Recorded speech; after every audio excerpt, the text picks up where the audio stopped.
Hello Dhani's kitchen ചാനലിലേക്ക് എല്ലാ കൂട്ടുകാർക്കും സ്വാഗതം. നമ്മളിന്ന് ഈവനിങ് സ്നാക്സ് റെസിപ്പിയാണ് ഉണ്ടാക്കുന്നത് കേട്ടോ. അപ്പോൾ ഇത് ഉണ്ടാക്കാനായിട്ട് ഞാനിവിടെ 1 കപ്പ് കടലപ്പരിപ്പോ അതല്ലെങ്കിൽ വടപ്പരിപ്പോ എടുക്കണം.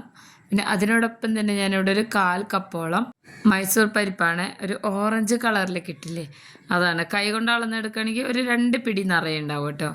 അപ്പോൾ അത് രണ്ടും കൂടെ മിക്സ് ചെയ്തിട്ട് വെള്ളത്തിൽ നന്നായിട്ട് കഴുകിയെടുക്കണം. അപ്പോൾ ഇത് വടപ്പരിപ്പ് അധികം കിട്ടിയില്ലെങ്കിലും കടലപ്പരിപ്പായാലും മതി കേട്ടോ. നന്നായിട്ട് കഴുകിയെടുത്ത് വന്നതിന് ശേഷം നമുക്കിത് വെള്ളം ഒഴിച്ചിട്ട് ഒരു 4 മണിക്കൂർ കുതിർത്താൻ വേണ്ടി വെക്കണേ. ഉച്ചയ്ക്കൊക്കെ നമ്മളിതുപോലെ കുതിർത്ത് വെച്ച് കഴിഞ്ഞാൽ വൈകുന്നേരം അരച്ചിട്ട് ഉണ്ടാക്കിയെടുക്കാം കേട്ടോ. അപ്പോൾ ഇത് നല്ലോണം കുതിർന്ന് വരണം. അതുകൊണ്ട് തന്നെ വെള്ളത്തിലിട്ട് വയ്ക്കുമ്പോൾ ഏറ്റവും കുറഞ്ഞ 4 മണിക്കൂറെങ്കിലും വെക്കണേ. അപ്പോൾ നന്നായിട്ട് വെള്ളത്തിൽ ഇതുപോലെ മുക്കി വെച്ചിട്ടുണ്ട്. ഇനി ഇത് 4 മണിക്കൂർ തന്നെ കുതിർത്താൻ വേണ്ടി വെക്കുകയാണ്. 4 മണിക്കൂറിന് ശേഷം ഞാൻ കാണിച്ചു തരാം കേട്ടോ. ഈ പരിപ്പിൻ്റെയൊക്കെ കളറൊക്കെ മാറി വന്നിട്ടുണ്ട്, നന്നായിട്ട് കുതിർന്ന് വന്നിട്ടുണ്ട്.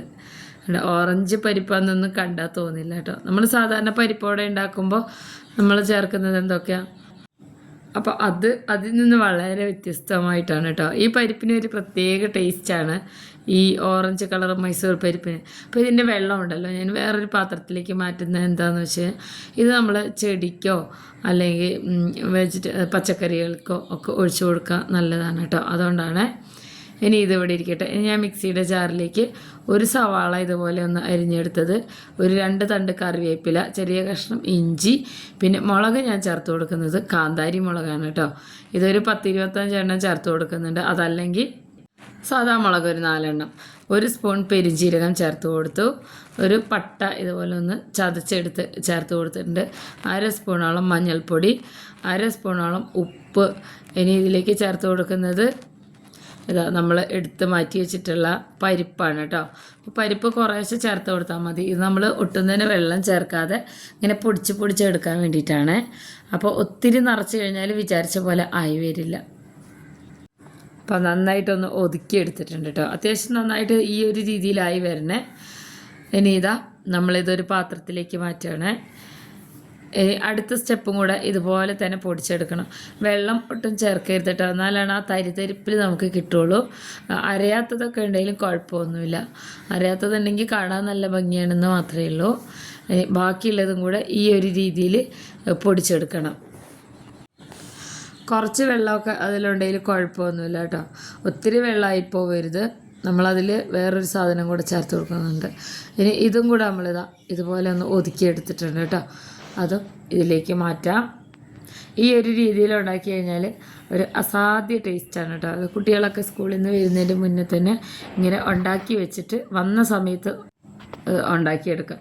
ഇനി ഇതിലേക്ക് ഞാൻ ചേർത്ത് കൊടുക്കുന്നത് അരിപ്പൊടിയാണ് കേട്ടോ. അരിപ്പൊടി നമ്മൾ ചേർത്ത് കൊടുക്കുന്നുണ്ട്. ഞാൻ പകുതി ഇതിൽ ആദ്യം ഇട്ട് കൊടുത്തിട്ടുണ്ട്. ഇത് പുട്ടുപൊടിയല്ല, നമ്മൾ പത്തിരിക്കൊക്കെ എടുക്കുന്ന തരിയില്ലാത്ത പൊടിയാണ്. എന്നിട്ട് ഒരു 1/2 സ്പൂണും കൂടെ ഉപ്പ് ചേർത്ത് കൊടുത്തിട്ടുണ്ട്. നമ്മൾ ക്വാണ്ടിറ്റി കുറച്ച് അധികമാണ് എടുത്തിട്ടുള്ളത് കേട്ടോ. എന്നിട്ട് വീണ്ടും നല്ലോണം കൈകൊണ്ട് ഇളക്കി യോജിപ്പിച്ച് നോക്കണം. ഇത് സാധാരണ ഇങ്ങനെ കുറച്ച് വെള്ളത്തിൻ്റെ അംശമൊക്കെ ഉള്ളതുകൊണ്ട് തന്നെ ഇങ്ങനെ പിടിക്കാൻ പറ്റില്ല നമ്മളെ ഷേപ്പാക്കാൻ. അതുകൊണ്ടാണ് അരിപ്പൊടി ചേർത്ത് കൊടുക്കുന്നത്. അതിന് പകരം കടലമാവ് വേണമെങ്കിൽ ചേർത്ത് കൊടുക്കാം. അപ്പോൾ ഞാൻ അരിപ്പൊടി ഇവിടെ ഒരു 1/4 കപ്പോളം എടുത്തിട്ടുണ്ടായിരുന്നു കേട്ടോ. അത് മുഴുവനായിട്ട് ചേർത്തിട്ടുണ്ട്. ഇനി ഇത് നന്നായിട്ട് മിക്സ് ചെയ്തെടുക്കണം കൈകൊണ്ട്. നമ്മുടെ അരപ്പ് ഇവിടെ റെഡി ആയിട്ടുണ്ട് കേട്ടോ. ഇതിങ്ങനെ അരച്ചെടുക്കുമ്പോൾ ഒരു പച്ച മണമൊക്കെയാണ് ഈ പരിപ്പിൻ്റെ ഒക്കെ. പക്ഷേ ഇത് ഫ്രൈ ചെയ്തെടുക്കുമ്പോൾ അസാധ്യ രുചിയാണ്, മണം. അപ്പോൾ ഇതൊരു 1 മണിക്കൂർ ഞാൻ റെസ്റ്റ് ചെയ്യാൻ വെക്കുന്നുണ്ട്. 1 മണിക്കൂർ റെസ്റ്റ് ചെയ്തതിന് ശേഷം നമ്മളിത് നല്ല ഷേപ്പാക്കിയിട്ട് ചൂടായ എണ്ണയിലേക്ക് ഇട്ട് കൊടുക്കുകയാണ്. എണ്ണ ഒഴിക്കുമ്പോൾ സാധാരണ ഞാൻ ഉണ്ടാക്കുന്ന പോലെ ഒഴിക്കാറില്ല. ഇത് വീട്ടിൽ ഇടയ്ക്കിടയ്ക്ക് ഉണ്ടാക്കുന്നതായതുകൊണ്ട് വളരെ കുറച്ച് എണ്ണയിലാണ് ഉണ്ടാക്കിയെടുക്കുന്നത് കേട്ടോ. അപ്പോൾ ഇതുപോലെ ഉരുട്ടിയെടുത്തതിന് ശേഷം കയ്യിൽ വെച്ചിട്ട് പരിപ്പോടയുടെ ഷേപ്പാക്കി എടുക്കുകയാണ് ചെയ്യുന്നത്. അപ്പോൾ എണ്ണ ഞാൻ വളരെ കുറച്ചാണ് ഉപയോഗിക്കുന്നത്. ഞാൻ കാണിച്ചു തരാം. ഇത്ര എണ്ണ എടുത്തിട്ടുള്ളൂ. ഈ എണ്ണയിലിട്ടിട്ടാണ് കേട്ടോ ഇത് ഫ്രൈ ചെയ്തെടുക്കുന്നത്. അപ്പോൾ കുറച്ച് എണ്ണയിൽ നമുക്ക് ഇതുപോലെയൊക്കെ ഫ്രൈ ചെയ്തെടുക്കാം. അപ്പോൾ ഇത് മീഡിയം ഫ്ലെയിമിലിട്ട് കൊടുക്കണം. ഉള്ളിലൊക്കെ വെന്ത് കിട്ടാൻ വേണ്ടിയിട്ടാണ് കേട്ടോ. ഒരു സൈഡൊക്കെ ഇങ്ങനെ കളറ് മാറി വരുമ്പോൾ നമുക്കത് ഈ ഒരു രീതിയിൽ തിരിച്ചിട്ട് കൊടുക്കാം. ഇത് നന്നായിട്ട് കളറ് മാറി വരേണ്ട കാര്യമൊന്നുമില്ല കേട്ടോ. ഇങ്ങനെ ആയി കിട്ടിയാൽ മതി. ഇപ്പോൾ 2 സൈഡും മുരിഞ്ഞ് വന്നിട്ടുണ്ട്. ഇനി ഇതിന് നമുക്ക് ഈ എണ്ണയിൽ നിന്ന് വറുത്ത് കോരാം. ഇനി അടുത്തതും കൂടെ നമ്മൾ ഇതുപോലെ തന്നെ ചെയ്തെടുക്കണം കേട്ടോ. കുട്ടികൾക്കൊക്കെ നല്ല ഇഷ്ടമാവും. വളരെ ഹെൽത്തിയും കൂടിയാണ് ഈ പരിപ്പ് വർഗ്ഗങ്ങളൊക്കെ കഴിക്കുന്നത്. ഇത് നമ്മൾ ഒരു തവണ ഇതുപോലെ അരച്ച് ഫ്രിഡ്ജിൽ വെച്ച് കഴിഞ്ഞാൽ ആഴ്ചയിൽ 2-3 തവണ ഒക്കെ ഉണ്ടാക്കിയെടുക്കാം കേട്ടോ. അപ്പോൾ അതാ 2 സൈഡും ഒന്ന് മൊരിച്ചെടുത്തിട്ടുണ്ട്. ബാക്കിയുള്ളതും കൂടെ ഈ ഒരു രീതിയിൽ തന്നെ വറുത്ത് കോരണേ.